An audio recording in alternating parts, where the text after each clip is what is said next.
you go. Okay. Yeah. So we're just here to talk about Bill C-246.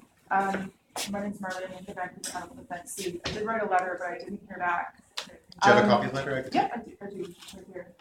So I wasn't sure if she was aware. In 2012, we did DNA testing on shark fins for sale in the Lower Mainland here, and 86% of what we found for sale was endangered, threatened, or vulnerable species, as defined by the IUCN, the International Union for the Conservation of Nature. So one of the things we heard about this bill and what she thought of it was, okay, well, shark finning in Canada is illegal, and it is. You can't fin sharks in Canadian waters. But right now we allow the free import of shark fins from other countries. Okay. So when the shark fins arrive in Vancouver, in the port here, they look like this. So we don't know what species they are, who caught them, where they came from, whether they're endangered, and I don't really know of any other fish species or any other animal product or plant product that you can import without knowing exactly the species. So right now it's illegal to import endangered sharks into Canada. But when every single shark fin coming into Canada is unidentifiable, that law is kind of pointless. So the only way that we can find out whether they're endangered is if each fin is DNA tested, and the only person to have done that is myself and another conservation organization, so twice in the last 10 years. So that's why we think that this part of the bill is so critical, banning the importation of shark fins. These fins here are the ones that we purchased for the DNA testing. So these are actually all scalloped hammerheads and great hammerheads. So these are actually some of the most endangered shark species on the planet, and they're found in tropical waters. So they don't live anywhere near Canada, and they're from places like Costa Rica, where shark finning is also legal. But there are poachers doing it all over Costa Rica, the Galapagos Islands, where these sharks live. So, the scalloped hammerhead and the great hammerhead, they've been wiped out. More than 95% of them have been wiped out. And this is how many we found for sale in one DNA test that we did. So we found 6 scalloped and 2 great hammerheads. And as you can tell by the size of the fins, these are juvenile sharks. They're quite small. So basically what we wanted to do is we wanted to give this to her so that she understands how big of an issue this is here. That we have over 100,000 kilograms of shark fins coming into the country every single year, unidentifiable, and we don't know anything about them. These ones we do know about.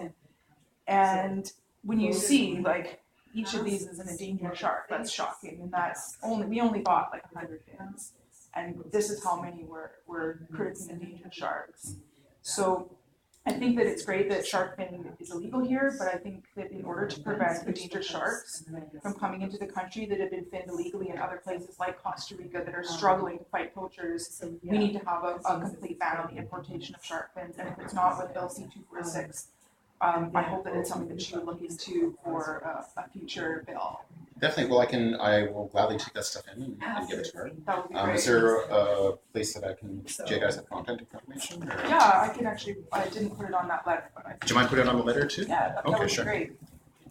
And obviously, other parts of the bill are extremely important to us. For example, the fur labeling issue. We also work. So I can Yeah, please. Yeah, we work.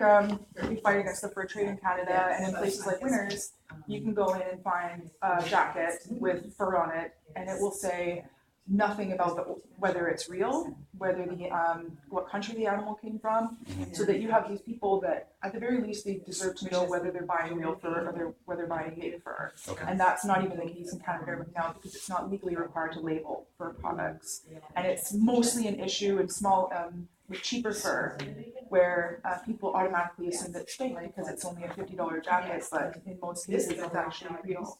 So I think it's really important that we do have legislation put in place that requires identification of fur so that people can make informed choices. Okay, well, thank you for letting me know. Yeah.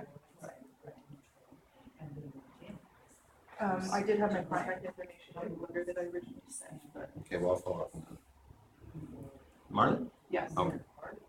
I like your novelist tattoo, by the way. Nautilus, not very many people know. Yeah. Thanks. Well, I actually lived in Taiwan for a number of years, so I went to their mollusk museum. Oh, cool. Yeah. Oh, nice, yeah.